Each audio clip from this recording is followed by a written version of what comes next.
This is the time for me to be compassionate. Go to her, hold her, calm her down, bring her peace in that moment. You see?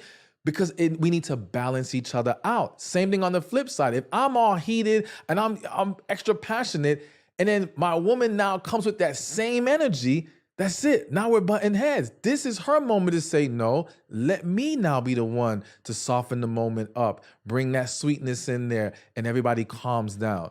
So it's learning how to feed off of each other and recognize, okay, they're over here, let me bring it back over here. And now we can work from that point and we're both good. The problem is that we all see compassion and sweetness and kindness in those moments as a weakness.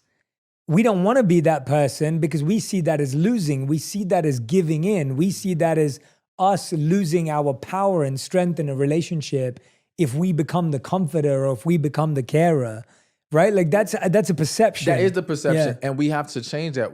That is the power position. So who is more powerful? The person that lets the energy dictate them how they're going to react, or the person that brings the energy and dictates how they're going to make this situation play out?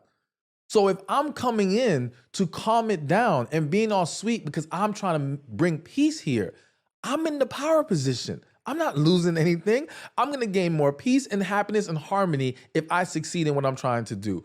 So we have to get out of that mindset of this makes us weaker. And that is the big key of it. That's a big problem.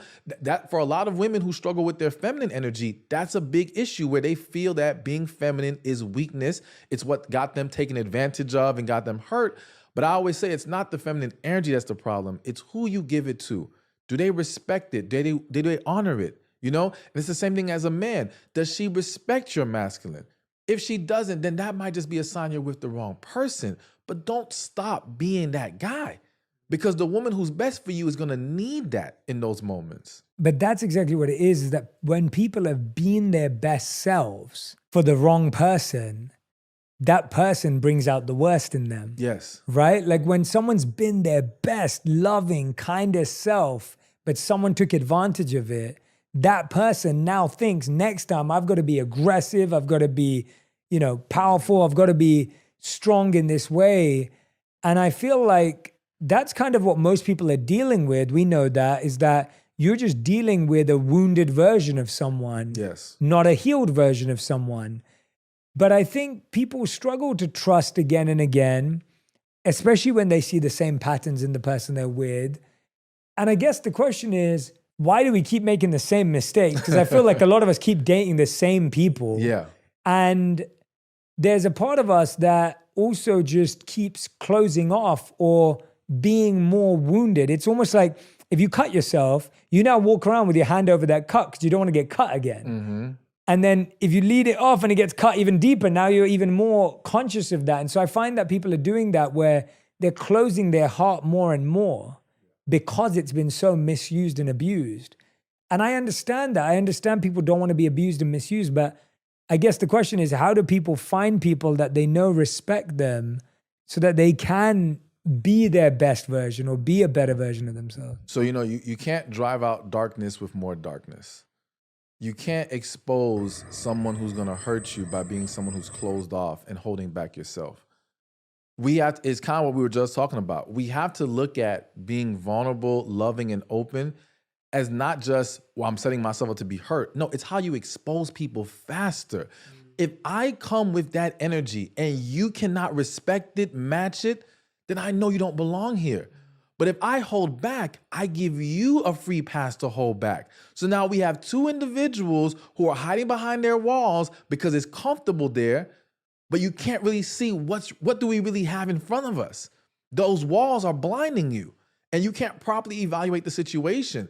So one, we got to get to a place of healing from our past so that we're not just walking around with the hand over the cut. No, you got to let the cut breathe. You got to let it heal, all right? Putting your hand on there is delaying the process.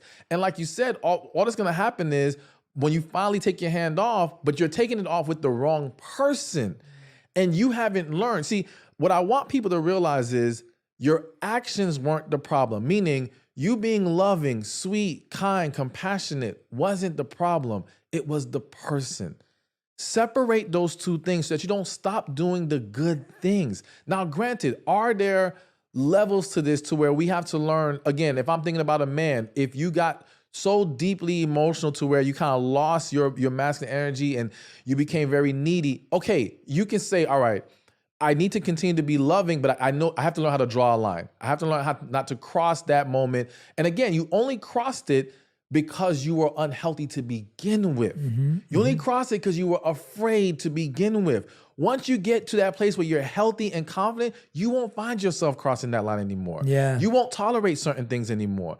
So we have to heal, we have to be confident, and we have to let our light shine so that we can expose what's in front of us easier.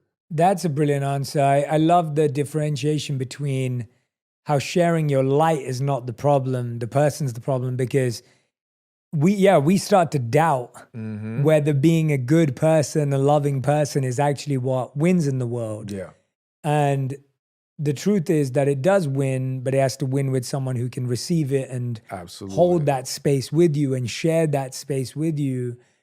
And I find that a lot of people keep giving that energy to the wrong person because we feel we can make them better, right? There's this feeling of like, I can change this person. I can make them better. I can heal them. There's some of us want to fix people. Yeah. And that means we assume the person we're with is broken. And I think this is such a subconscious thing. Like if you're always critiquing, if you're always picking at stuff with your partner, chances are you don't think they're great. Like chances are you think there's some issues with them and you think that you can fix them and they're broken.